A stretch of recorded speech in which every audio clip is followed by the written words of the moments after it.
जनाब ने अपना व्लॉग डाला जिसका टाइटल था दिल की दुआ। पापा ने दी दिल से दुआ। हालांकि आगे लिखा हुआ था कि हैप्पी बर्थडे देव। तो कुछ कुछ समझ में आ गया कि पापा ने जो दुआ दी होगी वो देव के लिए दी होगी, लेकिन भाई ये तो राजा बेटा है और ये इन बातों को बहुत उछालते हैं कि पापा जो है इनके लिए क्या चीज़ है, और पापा के नाम से ही तो ये जन्नती बेटा बने थे। तो इसलिए शक हुआ कि भाई जरूर जो है ये जनाब के लिए दी गई दुआ होगी। लेकिन जैसे व्लॉग देखा तो समझ में आ गया कि पापा से ही कहा गया कि आप इसको कुछ दुआ तो दे दो। केक कट गया और देव को मतलब और किसी ने कुछ भी नहीं दिया, मतलब गिफ्ट वगैरह नहीं दिया, कह दिया कि हम कल वो गिफ्ट देंगे, चलो मान लेते हैं। लेकिन पापा से कहा गया कि आप इसके लिए तो कुछ बोल दीजिए। तो पापा ने कहा कि जब तक ये रहे मेरे साथ रहे। पापा की तरफ से विश थी। अब पापा की तरफ से विश किया थी, इसको समझ लेते हैं।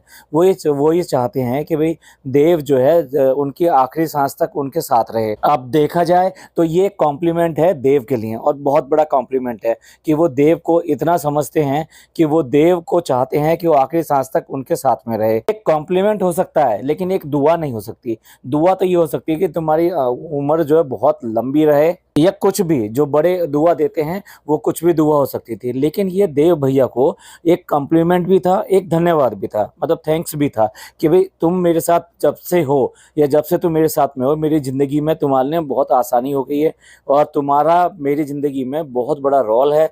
इसलिए मैं चाहता हूँ कि जब तक मेरी सांस रहे तब तक तुम मेरे साथ रहो। तो ये इस तरीके से देखा जाए तो बहुत बड़ा कॉम्प्लीमेंट देव भैया के लिए है। जैसे कि कोई अपने बेटे के लिए बोल देता है, जैसे कि ये जनाब हैं जो अपने आप को जन्नती बेटा कहलाना पसंद करते हैं और कहलवाया इन्होंने। कोई दुआ अगर बेटे के लिए इन सब के लिए कही होती तो अलग बात थी।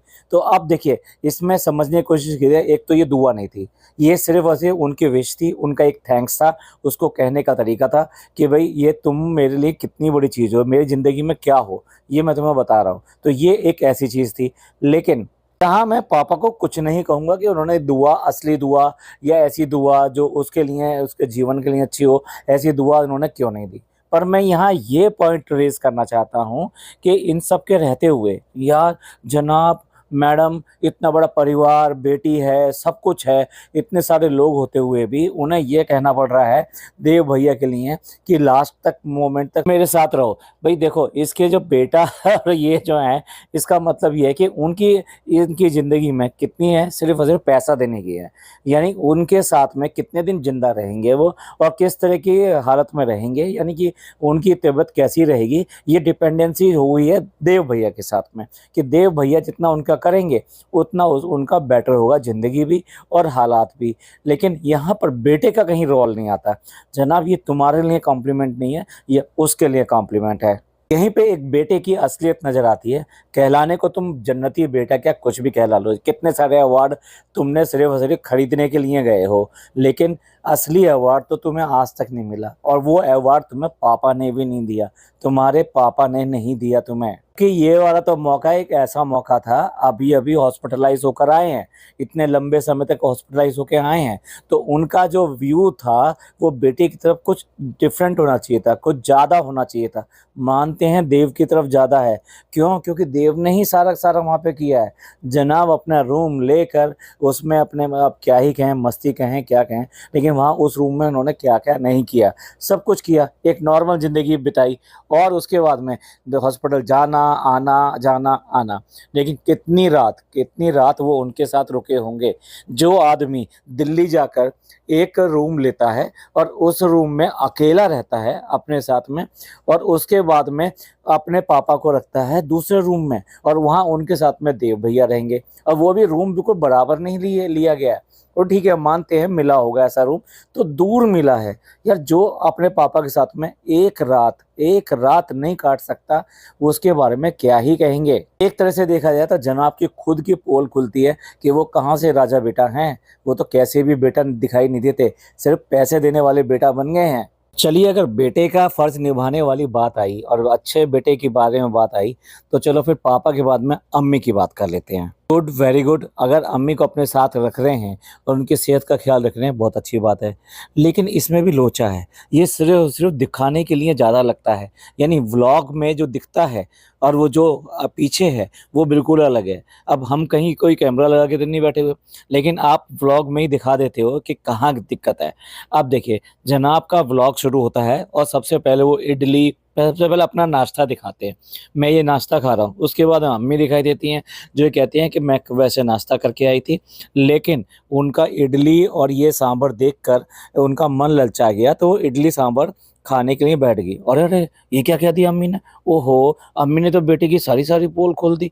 ये सारी बात बता दी, मतलब व्लॉग के अंदर बता दी कि वो यहाँ खाना नहीं खाती हैं, वो अभी भी जो है वो अपने घर से खाना खा के आ रही हैं, नाश्ता करके आ रही हैं और यहाँ पर रहने का ढोंग किया जाता है।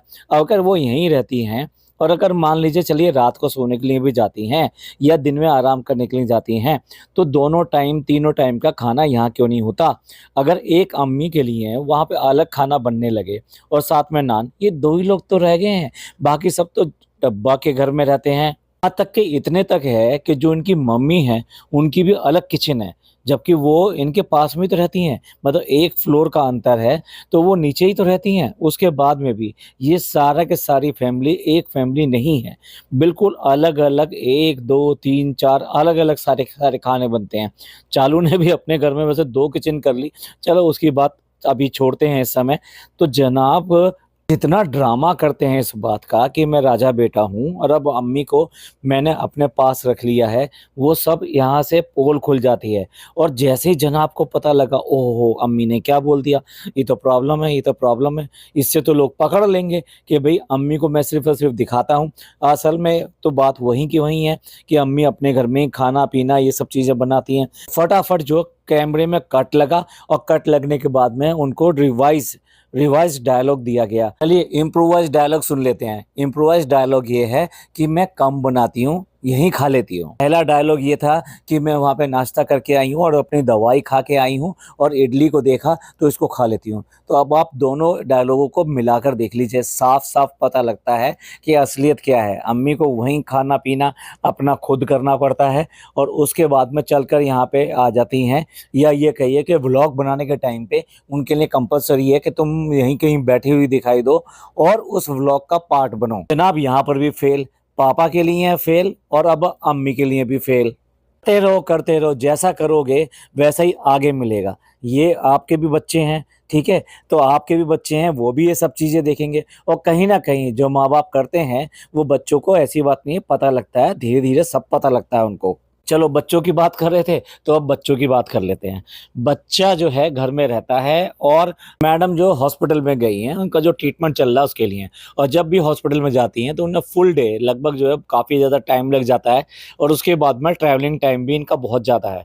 जब बता रहे हैं कि 2.5 घंटा लगता है ट्रैवलिंग टाइम में और 2.5 घंटे का कब 3 घंटे हो जाएगा, ये ट्रैफ़िक के ऊपर डिपेंड करता है, पता भी नहीं चलता है। तो आप अंदाज़ा लगा लीजिए 3 घंटे इनके जाने के, 3 घंटे आने के, 6 घंटे तो अकेले इसी चीज़ के हो जाते हैं। तो इसलिए ऑलमोस्ट इनका डे जो है स्पेंड हो जाता है उसके ऊपर। और जब भी ये जाते हैं तो तब ये अपने इमोशनल कार्ड खेलना शुरू कर देते हैं। एक मैडम का, चलो मैडम की बात करते हैं अभी बाद में, क्योंकि हम बच्चे की बात कर रहे थे। तो बच्चे का क्या कि वो जब सुबह आ रहे थे ना तो वो थोड़ा क्रैंकी हो रहा था।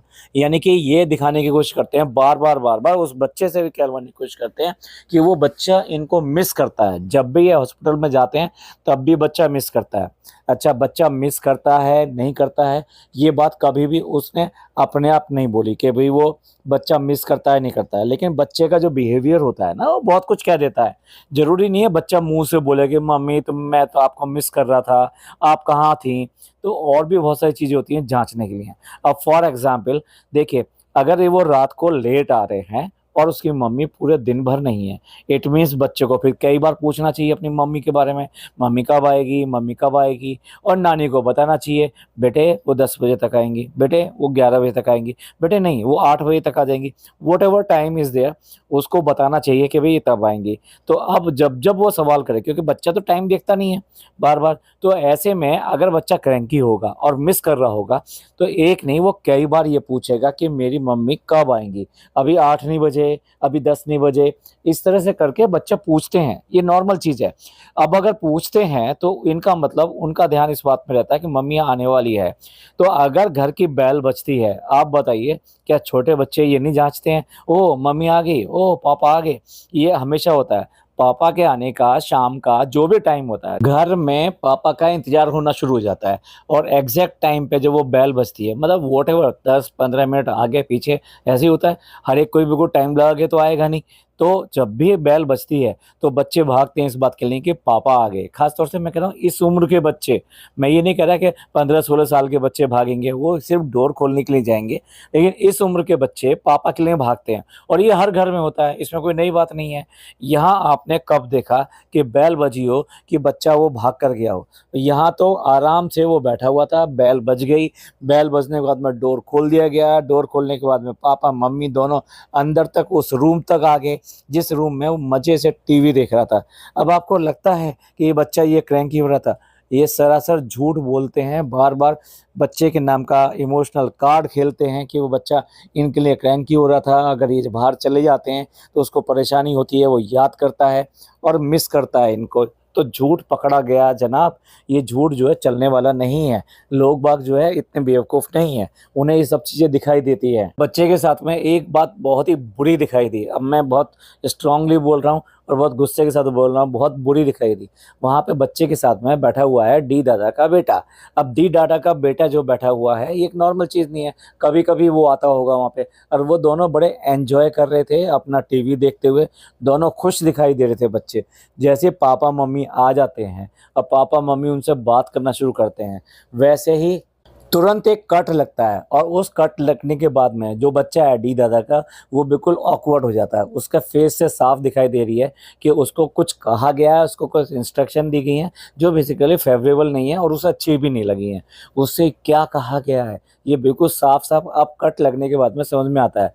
पहले बच्चा उससे थोड़ा-सा अलग होता है, यानी कि रू बेबी से थोड़ा-सा अलग होता है और फिर थोड़ी देर में ही वो जो स्क्रीन है, यानी कि जो आपके स्क्रीन पे दिखाई दे रहा है, वो उस फ्रेम से बिल्कुल गायब हो जाता है और अब सिर्फ़ और सिर्फ़ फ्रेम में वो बच्चा ही रह जाता है, यानी अपना ही बच्चा रह जाता है। अब उससे बात बात करी जाती है। तुमको अपना बच्चा तो बहुत प्रिय है, तुम अपने बच्चे से बहुत प्यार करते हो, तुम उसके बच्चे की खुशी के लिए उस वाले बच्चे को बुला देते हो जब घर से बाहर जाते हो, ठीक है ना? रात को इतनी रात तक बताओ वो छोटा बच्चा, इतना बड़ा भी नहीं है कि वो यहाँ पर इनके घर में रुका हुआ है, किसके लिए रुका हुआ है? उसको यहाँ कुछ खाने-पीने को मिल रहा है, उसको कुछ तनख्वाह मिलती है क्या? वो बच्चा सिर्फ़ इसके लिए रुका हुआ है कि ये बाहर गए हुए हैं, तो बच्चे के साथ में वो खेलेगा और उसके साथ में वो कंफर्टेबल भी है, बहुत खुश रहता है। लेकिन नहीं, बच्चा इनसे सहन नहीं हुआ। एक तरफ तो ये डी दादा का केक केक काटते हैं और उसके अलावा तो भैया का केक काटते हैं, बाकी सबका भी केक काटते हैं। तो अगर तुम इतना हम्बल दिखाई देते हो अपने आप को, तो ये हम्बलनेस तुम्हारी कहाँ चली जाती है?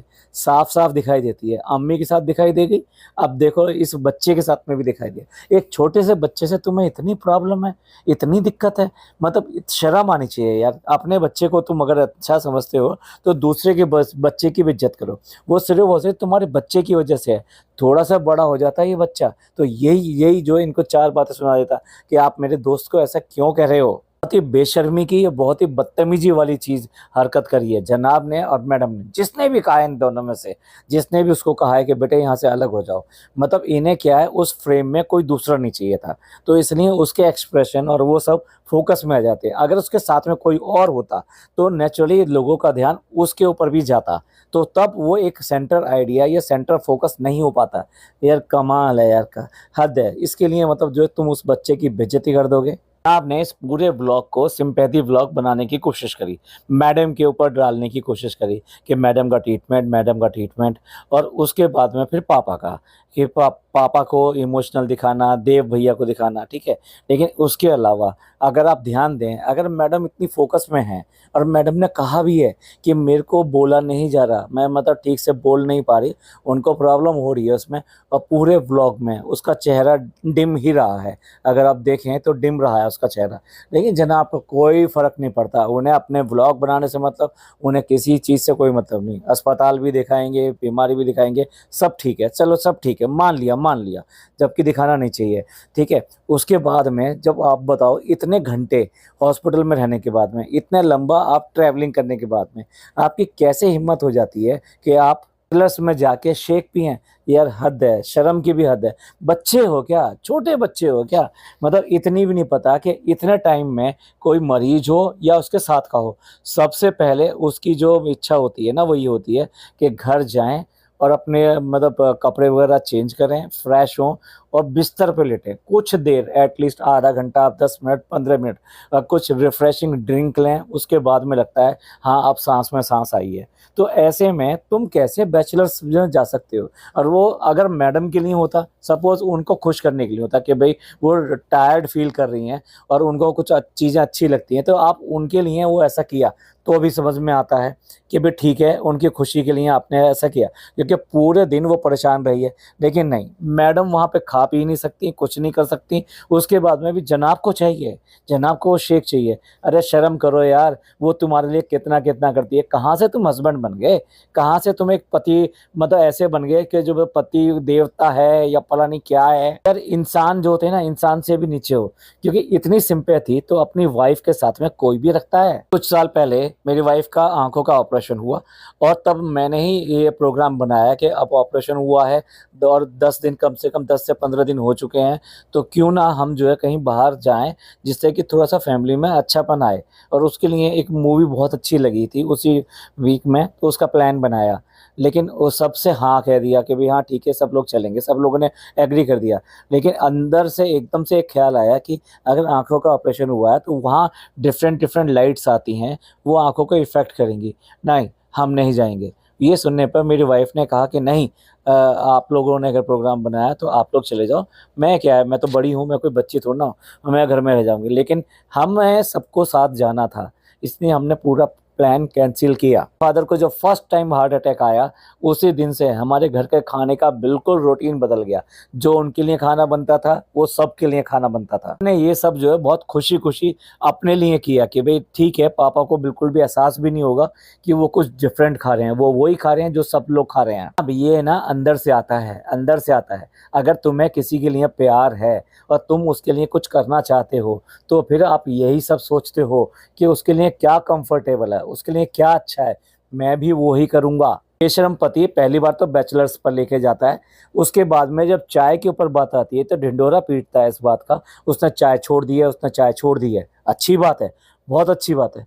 तुम्हारा सेंटेंस ये क्यों नहीं हुआ कि अब डीपी ने चाय छोड़ दी है, मैंने भी चाय छोड़ दी है, अब हम लोग चाय नहीं पीते। लेकिन आखिर कब आएगा जब तुम अपनी पत्नी के लिए रियल में कोई चीज़ छोड़ोगे, अपनी चीज़ का त्याग करोगे। त्याग समझते हो ना? सैक्रिफाइस करना, और सैक्रिफाइस का नाम ही प्यार है। इस मैन चाइल्ड को तो उसके मज़े पूरे के पूरे चाहिए। उसे कोई फ़र्क नहीं पड़ता उसकी वाइफ़ किस चीज़ से गुज़र रही है, कितनी शिद्दत के साथ में उसको दुआओं की ज़रूरत है और कितना उसको प्रॉब्लम होती है जब ये सब चीज़ें करती है, उसको कोई फ़र्क नहीं पड़ता। और वो अगर कोई चीज़ नहीं कर पा रही है सिर्फ़ और सिर्फ़ इस वजह से क्योंकि बीमारी है, उसे कोई फ़र्क नहीं पड़ता। मैं तो कर लूँगा, मैं तो बच्चा हूँ, मैं तो खेल के आ जाऊँगा, मैं तो मज़े ले लूँगा, मैं तो खा लूँगा। बेशर्म आदमी, निर्मम आदमी जो अपने पति-पत्नी से प्यार नहीं करता, वो ही ऐसा काम कर सकता है। भाई जब रमज़ान चल रहे होते थे, तो मेरे ऑफ़िस के लोग जो है ये कोशिश करते थे कि मेरे सामने कोई चीज़ें बाहर की ना मँगवाएँ। लंच एक अलग बात होती है, लेकिन ऑफ़िस में कई बार प्रोग्राम बन जाता है ना कि भई चलो बाहर से ये मँगा लेते हैं, बाहर से वो मँगा लेते हैं। सिर्फ़ किस बात के लिए? इनका जो फ़ास्ट है, इनको देखकर अच्छा नहीं लगेगा, इनके सामने हम लोग खाएँ। उनकी इस बात का बहुत ही एहतराम करता हूँ, दिल से एहतराम करता हूँ कि वो सैक्रिफ़ाइस करते थे, क्योंकि कहीं न कहीं उन्हें प्यार, मोहब्बत सब कुछ था। ये तो हो गया बैचलर्स की कहानी कि उसकी वाइफ़ जो नहीं करती, वो करना चाहता है। उसके बाद में वो बंदा उसको मॉल लेके जाता है, या तुम्हें यही दिन मिला था अपने बच्चे के लिए गिफ्ट लेके जाने का, शॉपिंग करने का। असल में क्या है, ना तो गिफ्ट चाहिए इन्हें, ना ही इन्हें शॉपिंग चाहिए कि वो जो सैंडल थे, इनके घर में ऐसा तो है नहीं कि मैडम के पास में कोई सैंडल नहीं थे, मैडम के पास कोई चप्पल नहीं थी। ना, ना, ना, ऐसा है ही नहीं। बिल्कुल भी नहीं है कि उनके पास चप्पल नहीं थी, तो जाते हुए चलो ले लेते हैं। ऐसा भी बिल्कुल नहीं था कि बच्चे के लिए कोई गिफ्ट घर पे था नहीं, कोई खिलौना वगैरह नहीं है तो एक नया खिलौना ले लेते हैं। ना ही ये था कि बच्चे ने इनसे से कहा कि पापा आप मेरे लिए वो चीज़ लेके आना, बच्चे ने कह दिया होता तो भाई माँ बाप जो है ना किसी भी कंडीशन में, थके हुए कंडीशन में हो कुछ भी हो, तो वो कोशिश करते हैं कि जो बच्चे ने फरमाइश की है वो हम लेकर ही घर में घुसेंगे। लेकिन नहीं, इस बंदे को कोई फर्क नहीं पड़ता। और इस बंदे की और वो जो बंदी है दूसरी जो इसकी बहन है, ये दोनों व्लॉगर या कोई भी व्लॉगर हो, ये सारे एक जैसे हैं। इनको क्या है, आप समझो इस बात को, इन्हें कंटेंट चाहिए। इन्हें कंटेंट ये चाहिए कि शॉपिंग जाएंगे तो कुछ खरीदेंगे, कुछ व्लॉग की लेंथ होगी, कुछ बात होगी, कुछ गिफ्ट दिखाई देगा, कुछ दिखाई देगा, कुछ सरप्राइजिंग एलिमेंट दिखाई देगा, कुछ डिस्कशन दिखाई देगा, कुछ अच्छा माहौल दिखाई देगा मॉल्स वगैरह का, तो लोगों को देखने में अच्छा लगेगा। ये सिर्फ और सिर्फ कंटेंट के लिए, ये सब शॉपिंग करने के लिए जाते हैं। वरना किसी को कोई चप्पल नहीं चाहिए थी, किसी को कोई सैंडल नहीं चाहिए था। और हील वाले सैंडल, अरे यार, एक बीमार के लिए इतने हील वाले सैंडल, और उसके बाद में ये एक टॉय, और ये मतलब कुछ भी करके इन्हें टाइम स्पेंड करना था। अगर तुम रात के 11 बजे तक वापस आओगे, अरे यार, अगर बच्चे के लिए कुछ ले जाना चाहते हो तो सबसे पहले था कि बच्चे के लिए सीधे सीधे घर जाओ, और कोई कुछ छोटा मोटा कोई भी आइटम, अगर उसे आइसक्रीम अच्छी लगती है, देखो उसने सबसे पहले क्या कहा, उसको अगर पूछना है कि सबसे अच्छी उससे क्या चीज़ लगती है, उसे मीठा अच्छा लगता है, यानी मिठाई चाहिए उसे ये गिफ्ट नहीं चाहिए थे, उसे ये आपके जो जो भी लाए हो वो नहीं चाहिए थे। और कमाल है, जो लेकर भी आए तो इन्हें अपने बच्चे की समझ में नहीं आती। वो साफ दिखाई दे रहा था, वो उस बच्चे को इरिटेशन हो रही थी। इरिटेशन ये कहते हैं, ये जो कहते हैं ना, वो थोड़ा क्रैंकी हो रहा था, इरिटेशन हो रहा है, इरिटेशन साफ दिखाई देती है। जो गिफ्ट लेकर आए हैं उससे वो जो बहुत चिढ़ रहा है, उसे बहुत डर लग रहा है, और उसके बाद में भी जनाब दिखाया जा रहा है। यार तुम अपने बच्चे की कब पहचानोगे? उसकी नानी पहचान रही है, मिनट सेकंड में पहचान गई उसकी नानी, लेकिन नहीं, जनाब को समझ में नहीं आया कि वो गिफ्ट बच्चे को बिल्कुल पसंद नहीं आया। ये जो व्लॉग था, ये तो जनाब के एक नहीं, कई सारे चरित्रों का पर्दाफाश कर देता है। एक बेटे होने के नाते, माँ के लिए, एक बाप के लिए, वो साफ दिखाई दे रही है। 2 एग्जाम्पल मैं दे चुका हूँ। उसके बाद में पति होने के नाते अपनी पत्नी के लिए क्या कर रहा है वो आदमी, ये साफ दिखाई देता है, कितना हम्बल बनता है। अपने सर्वेंट और अपने हाउस हेल्प के लिए कुछ अपना प्यार अटैचमेंट दिखाने की, तो उसके बच्चे के साथ में कितना गलत बिहेवियर किया इस आदमी ने। अपने बच्चे का सगा है, ये किसी का सगा नहीं है, बच्चे तक को नहीं पहचानता। अरे तुम मिसिंग विसिंग की बात करते हो, तुम बच्चे का मूड तक नहीं पहचान पाते, और क्या ही कहेंगे। ये आज के लिए बहुत हो गया, जो मेन पॉइंट थे मैंने टच किए। आपका इस सब के बारे में क्या कहना है, आप प्लीज़ कमेंट करके ज़रूर बताइएगा। आपको ये पॉडकास्ट अच्छा लगा हो तो प्लीज़ लाइक कीजिए, सब्सक्राइब कीजिए और शेयर कीजिए। थैंक यू, धन्यवाद, शुक्रिया।